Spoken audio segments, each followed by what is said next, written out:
कनिया दैया रनिया भैया के पगला बनाए सो भैया उठे वो जो उठा इसके बाद जो है वो चला गया लिया हमको कुछ कोई बात ही मुझसे नहीं किया। मेरा लड़का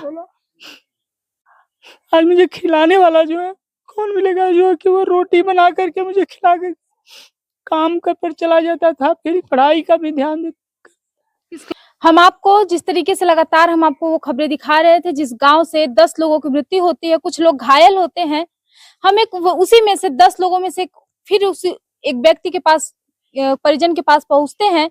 नितिन नाम है, हालांकि उनका दूसरा नाम निखिल है। निखिल के पिताजी से हम बातचीत करेंगे और ये जानेंगे कि निखिल कब निकला घर से और क्या कहकर निकला घर से और क्या आने के लिए उसने आश्वासन दिया था, और अब निखिल इस दुनिया में नहीं है तो क्या परिवार वालों के ऊपर गुजर रही है और सरकार की तरफ से उनको क्या मुआवजा मिला है और क्या सरकार की तरफ से सरकार के प्रति इनका क्या रवैया है और क्या आशा लगा करके बैठे हैं। क्या नाम है पिताजी आपका? दौलत राम।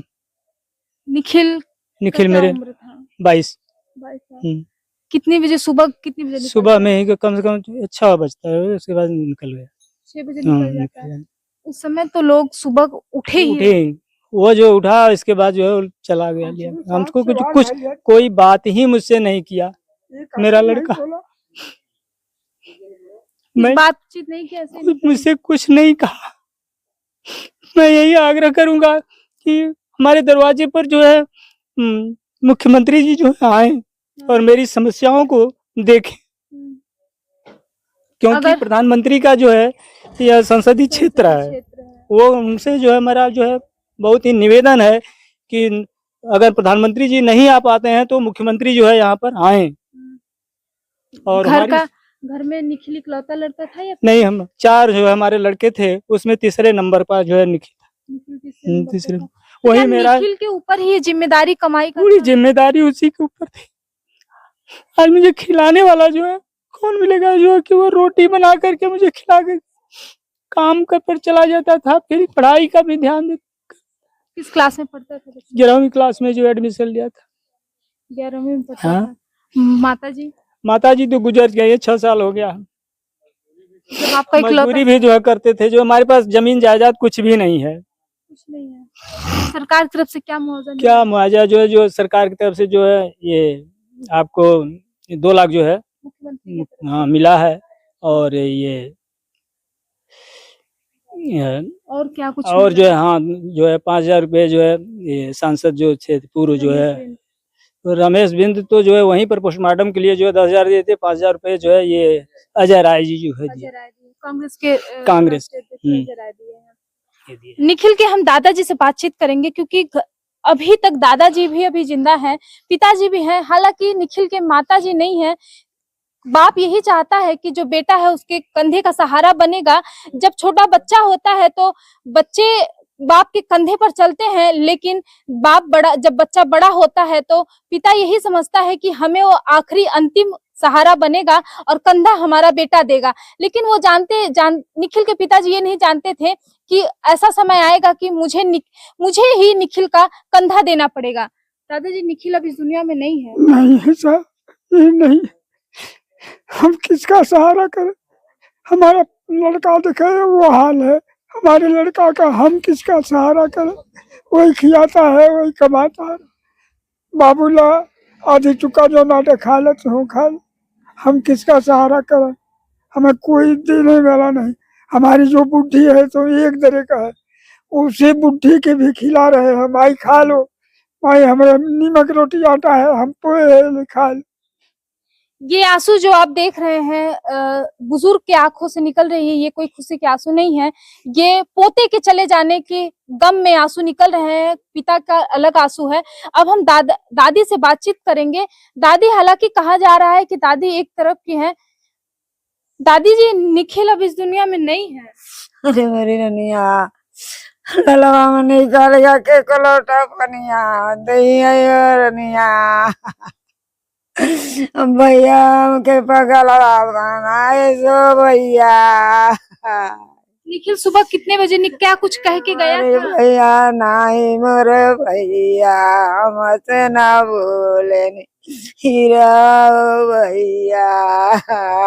आप हमारो घर घर बा भैया जन दूठे ओहर मट्टी के अथवा भल बा उठी। निखिल को आखिरी टाइम आप लोगों ने कब देखा? निखिन के भैया सवेरे देखे ओकरे बाद निखिन जब कामे पर चल गए तो के देखे ना। निखिल क्या कहता था आप लोगों को? चाची या क्या लगता बड़की माई कहले है? हाँ बड़की माई कहन की बड़की माई जाते ही कामे पर। हम कहे भैया खा बना चुके कहा हाँ बड़की माई खा बना चुके। मतलब निखिल खाना पीना बना के तब जाता था? उनकर माई नहीं है माई नहीं है नी आज ही है। क्या कह रही है?